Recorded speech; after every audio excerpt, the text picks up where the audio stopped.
আজকে আমি ঠিক করেই রেখেছিলাম যে মাছের দোকানে যাব। কালকে বৃহস্পতিবার, ভালো মাছ এসেছে, কিন্তু কালকে আমি যেতে পারিনি।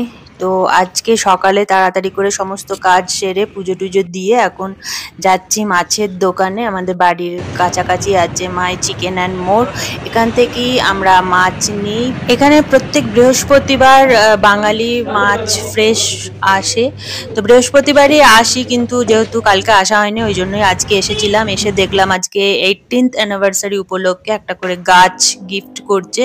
তো গিফট পেতে কার না ভালো লাগে, আমি তো ভীষণ খুশি হয়ে গেলাম। তারপরে বাড়িতে এসে তাড়াতাড়ি করে মাছ মাংস ধুয়ে সব ফ্রিজে রেখে কি কি আজকে লাঞ্চে রান্না করব সেই একটা লিস্ট বানিয়ে নিলাম। তাতে কি হয়, অনেকটা সুবিধা হয়।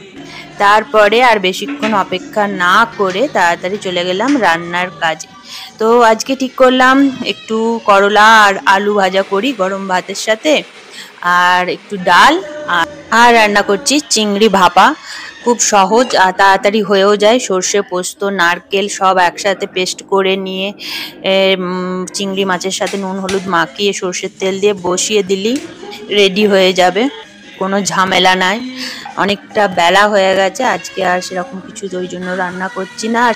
আর শীতের দুপুরে গরম গরম সাদা ভাতের সাথে যদি চিংড়ি ভাপা থাকে প্লেটে, আর কিছু লাগে না।